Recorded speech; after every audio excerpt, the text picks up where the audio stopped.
We're going to be plotting out how you might make a flat shape based on a complex form like you have on the human body. The place I'm going to be working on is this area by the neck, because you have a curve going this way into the neck and that way over the shoulder, which makes it quite a complex shape to actually get something to fit in there.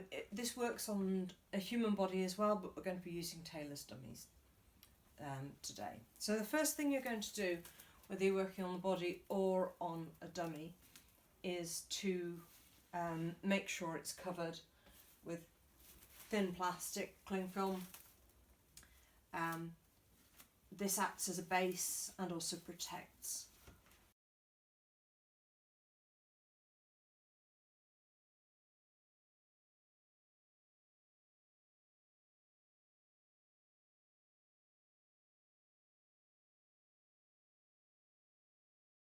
The next stage is to reinforce this with sellotape or masking tape. I'm using sellotape here only because I don't have masking tape. Masking tape would be easier to draw on and see. And you need to be using relatively small pieces, because actually what you're wanting them to do is lie flat with as few wrinkles as possible. Masking tape also gives you the benefit of being able to see where you've been.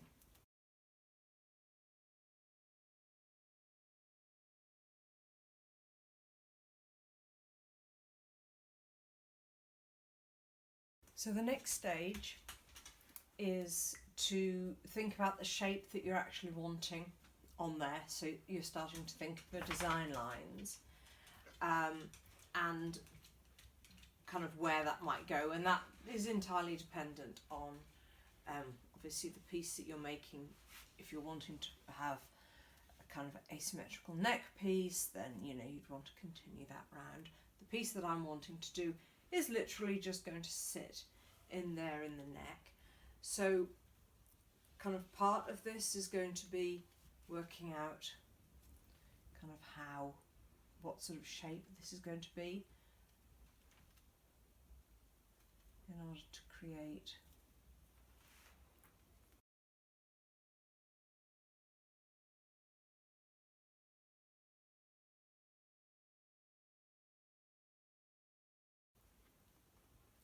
and this isn't final, but it does just give you a rough idea about how this might work on your final piece, or on this particular model, on the piece that you're going to be making.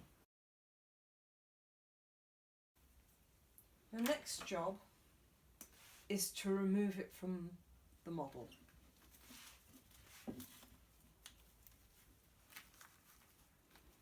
Now you see we have a three-dimensional, it's flat but it's three-dimensional, and there's no way that even if I cut around the outside of that would lie flat on a piece of card. So the next job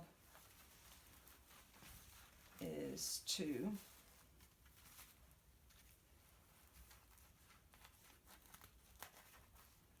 trim around it, get rid of all the extra bit that you just don't need.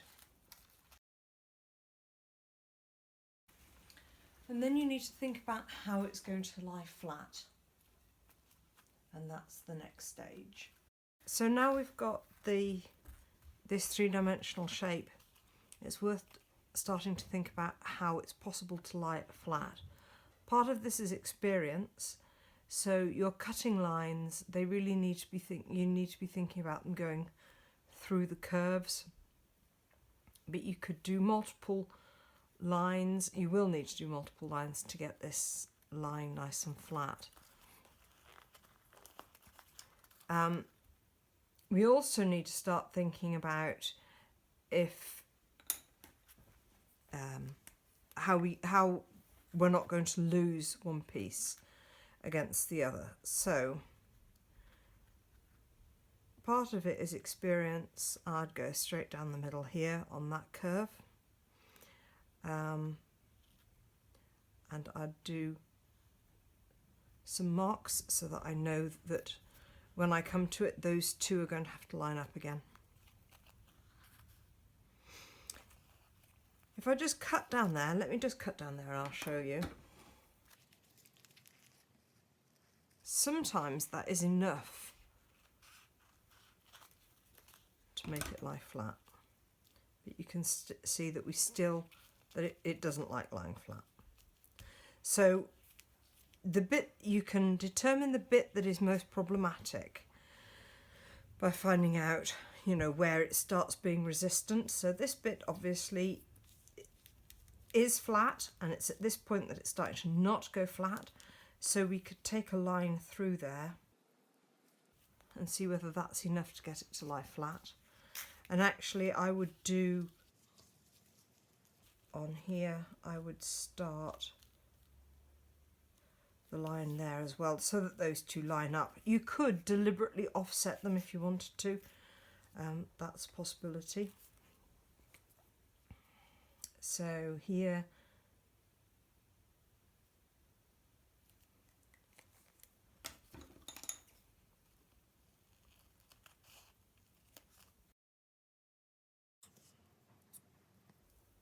pretty nice and flat. This bit still doesn't like it. You can see that this is still wonky. So I'm going to cut this other side, draw this line. And 1, 2, 3, 4.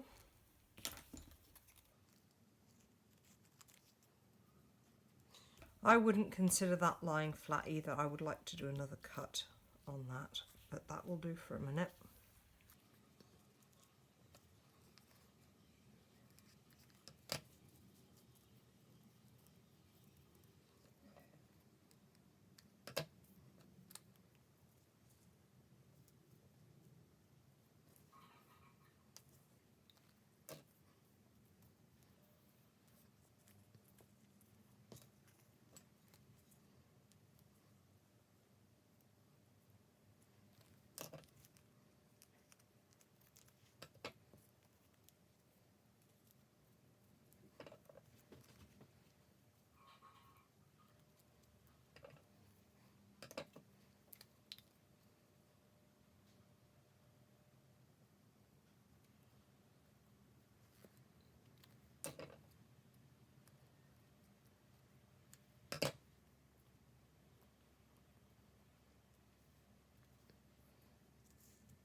Right, so the next stage is to cut around these pattern pieces so that you can line them up and make your paper template. You need to be careful that you don't straighten out. So that's a curve there, and it needs to stay a curve. If you made that straight, then you wouldn't get the three-dimensional curve that we were after, that was causing us the problems and the reason why we needed to cut it in the first place. Because you see that is a cross and a dot, and that's a cross and a dot, that's what it comes to. So this line is slightly concave and this one is slightly concave, and it was those two joined together was what created that three-dimensional shape. So don't get arbitrary. You need to be really accurate, and you need to be trying to go along these. There's some kind of level of experience. There'll be some that you kind of look a bit jagged and you can straighten them out, but really, certainly when you're starting out, you should try to keep as close to the edge of the pattern as possible.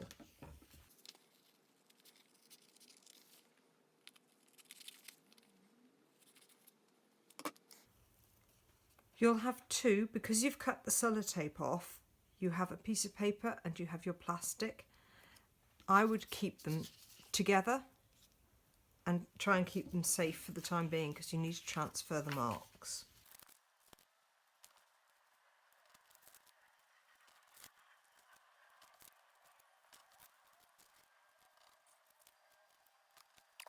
Now, depending on how curved your lines are, you might find it easier to use narrower tape than this, or just small pieces of masking tape. You need to work quite precisely, and you can start with kind of the easy ones if you like. You've got a 2 there and a 2 there, 3, and you've got a 2 and a loop there. So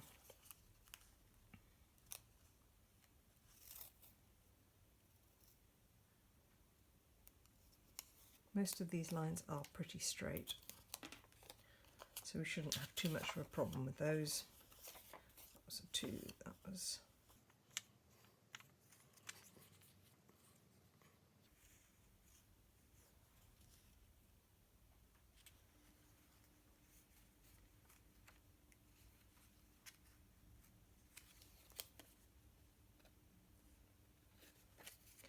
Now it's absolutely critical that you get it meeting on this back side, and if, like here, you've got a bit of a stretch where it's starting to curve,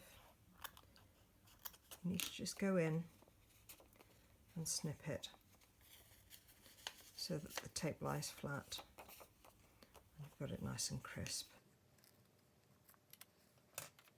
So the next one I'm going to do is that 3 there, and that's the 3.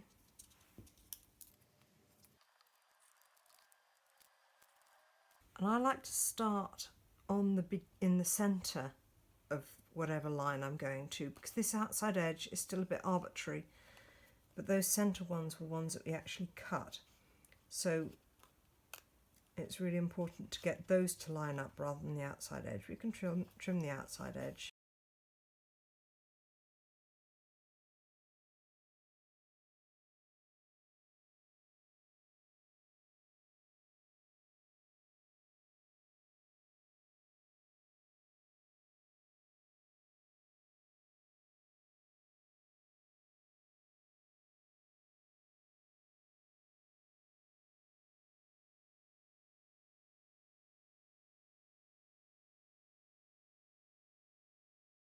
And this was one of the pieces that was stubborn to lie flat, and you can see why, because this is wanting to curve and bring that whole shape into its more three-dimensional form. So you're just working your way along, easing it into its three-dimensional curve.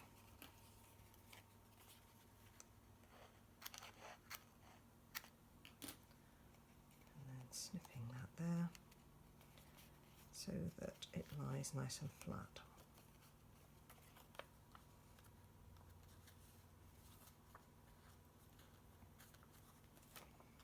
And that's how you're going to construct them all.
So if we're wanting to somehow place this three-dimensional shape on the shape we've created, we need to make a couple of decisions. One of which is, do we need all that volume, or is it going to sit down inside, i.e. are we going to project these sides down until they meet this, or are they going to, is it going to sit within? So I'm going to do a little bit of both.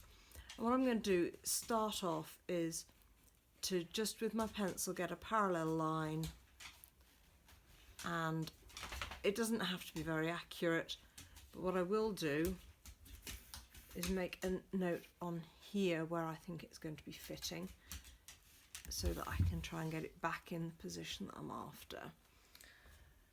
And then just very kind of roughly, because again at this stage precision isn't that important,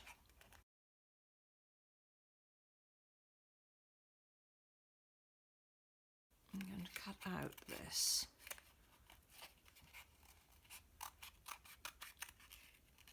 And see what I've got.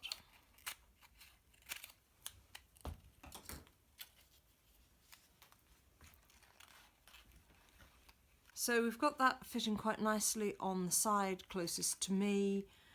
Let me just spin that round. You can see that's fitting quite nicely on that side. And over here as well.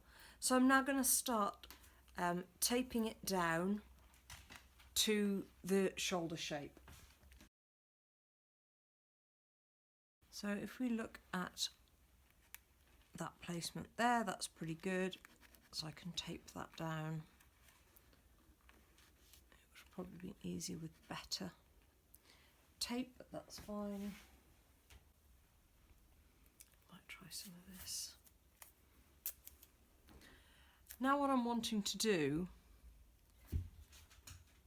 is track that shape around the bottom so that I know that it's exactly where I'm wanting it to be, because I'm going to have to cut that in a bit.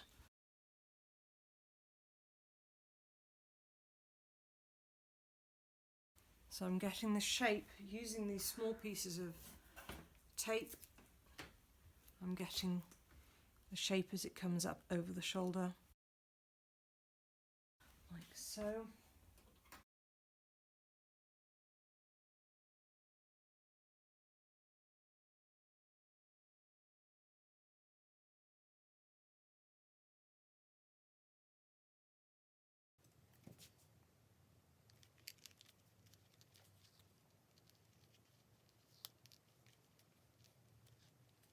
I'm working my way around.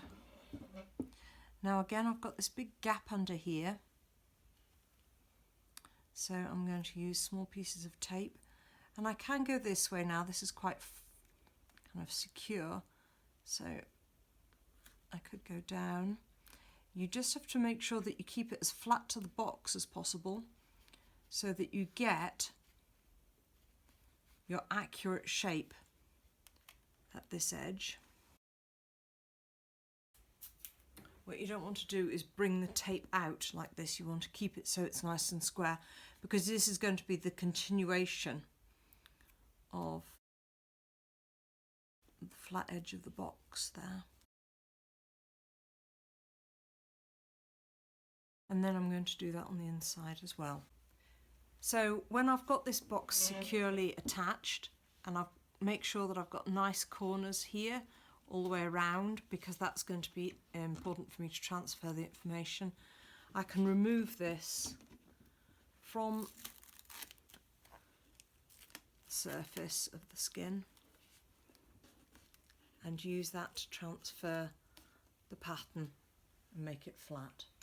You can see that we've got this additional unit attached now, and we have the potential to do a little bit more work to it. I've decided that I'm going to change the cutting lines.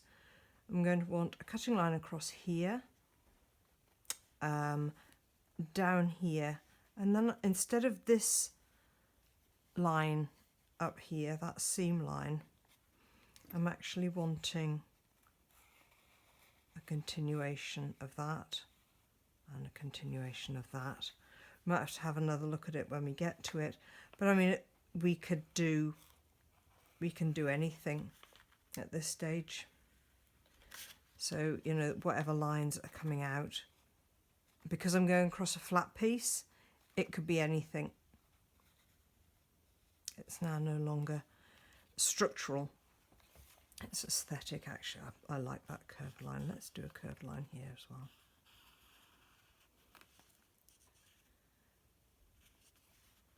Now I'll still have to have, I don't know, when I've done cut those pieces, I'll see if this one lies flat. I might be able to get away with it without having these two down there. I'll need to have quite a lot of this cutting still up here. So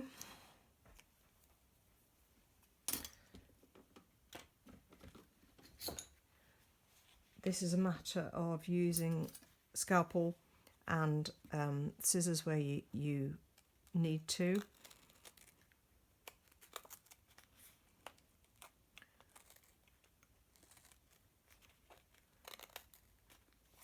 What you're wanting to do is cut exactly on that line, that inside crease there.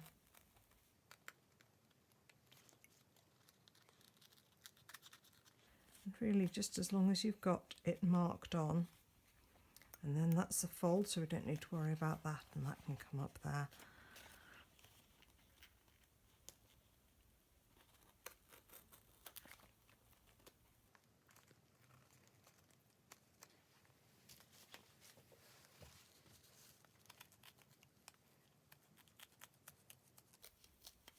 I've just got additional support underneath. You can do all sorts of things. You don't need to use a knife at this stage. You could actually, if you've got something that you didn't want to cut into, you could just prick through, and then that would mean that you'd be able to follow that when you've been able to get to it. You need to make sure that your line comes right up to the corner. Like so. Whatever line I'm doing here again needs to come right up to the corner.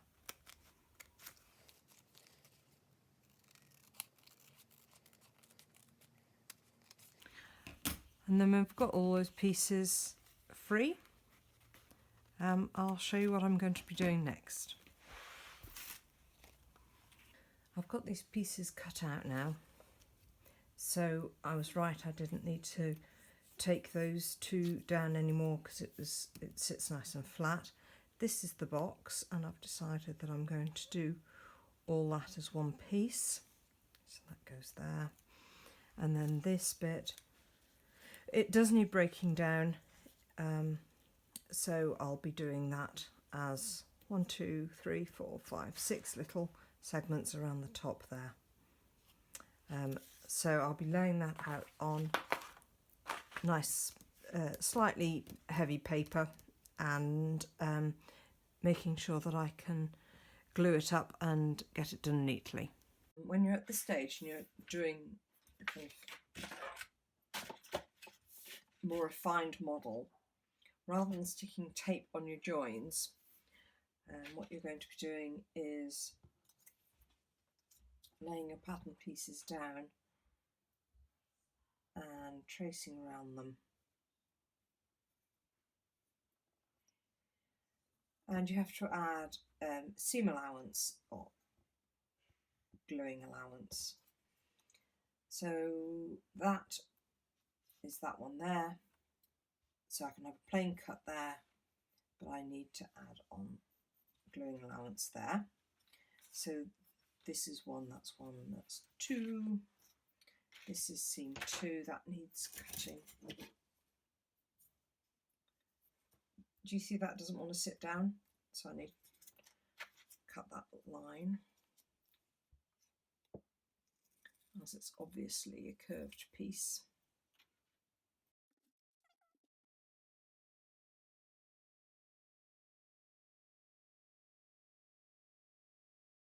Again, if this is a straight, then that has to have an additional bit to have glue on it.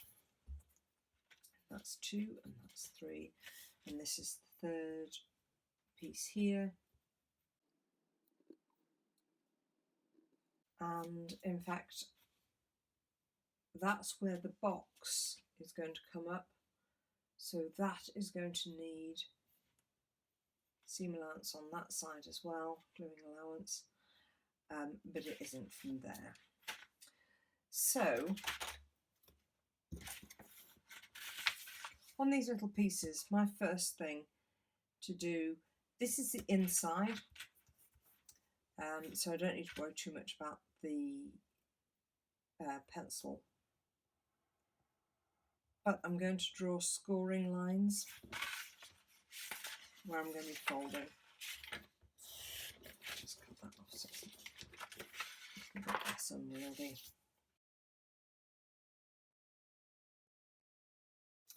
And they are going to be curves, so it is something that you're going to have to do freehand. And just think that you're going to be going on the inside of the pencil line. Obviously your template was down and you went on the outside with your pencil line, so if you then cut on the outside of your pencil line it would be even bigger, so you kind of think you're going to be on the inside of your pencil line there. And then you won't end up with a piece that's too big, or at least bigger than you'd imagined. And then that is cut because it's not our fold line, and that's your first piece. So I'm going to score that because that's where I'm going to be gluing, cutting that.